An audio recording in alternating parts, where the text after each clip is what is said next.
All right, breaking news. Now, they said this particular news, before I'm going to read it for you, if I don't forget, I think this Ahmad Bangura is a Sierra Leonean that have actually been sentenced to death. I think so.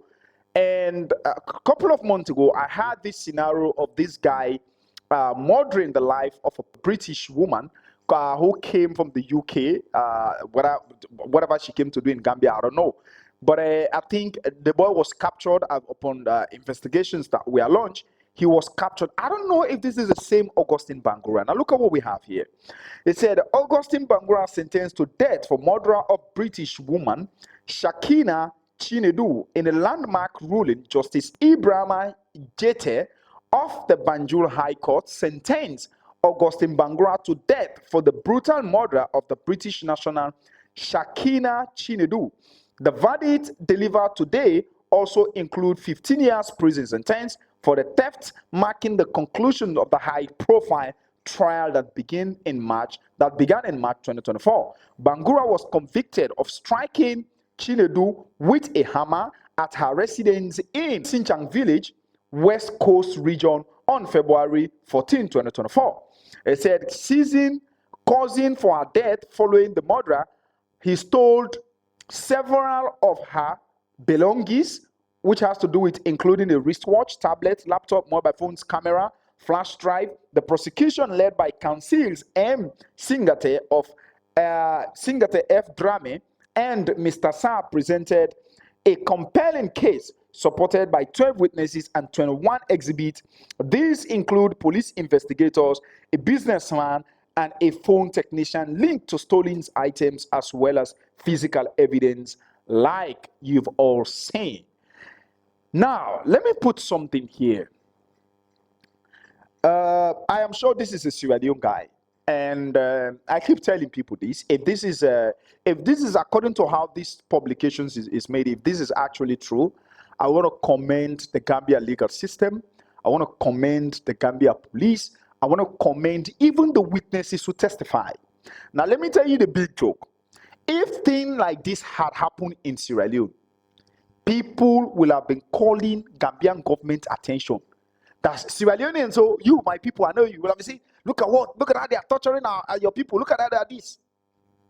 But what you people are failing to realize now, the reason why Gambia is a small country, yet thousands of people cross on flight, by cars, on road, whatever means to come to this country, is that they are small, but they know what they want and they know where they are going.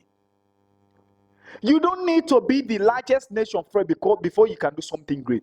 You remember the drug guy who disguised himself that was captured at the airport? Imagine where that guy escaped. Some said he was from Sierra Leone, some say he was from Nigeria. He was captured at the Banjul International Airport. So to the Gambian police, the Gambian legal system, I commend you.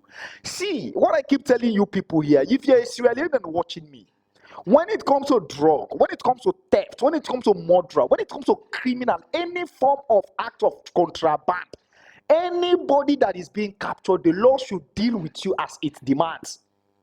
I cannot even be part of those people that will say justice for this person because they are doing it to another person today. It might even be you tomorrow.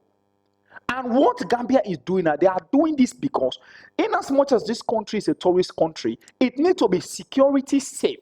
It needs to be protected. It needs to be legally grounded. That is what some of you don't know. So for some of you who are in this country, you are into drug, you are into this, you are into that, you are into this, you don't want to walk, you are complaining, oh, if you don't go and walk, when they catch you, I wonder what infantry somebody will have to go and murder somebody for their own property.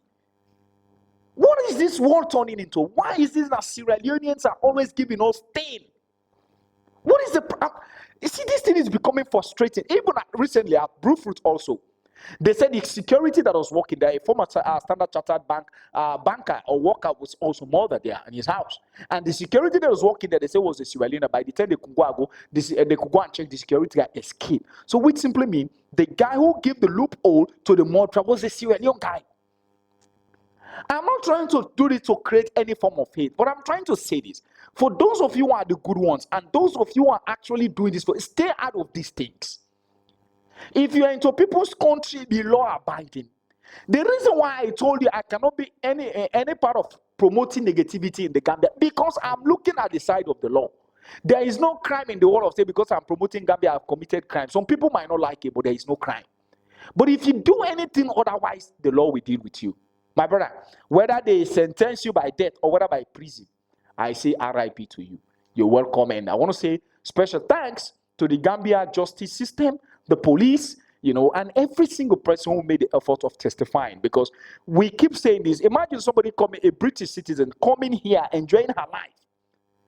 Imagine the family of that person, how they will feel. And you left your country and you are doing this nonsense in another man's country. It's sad. Anyway, you're welcome, and I will see you in the next video.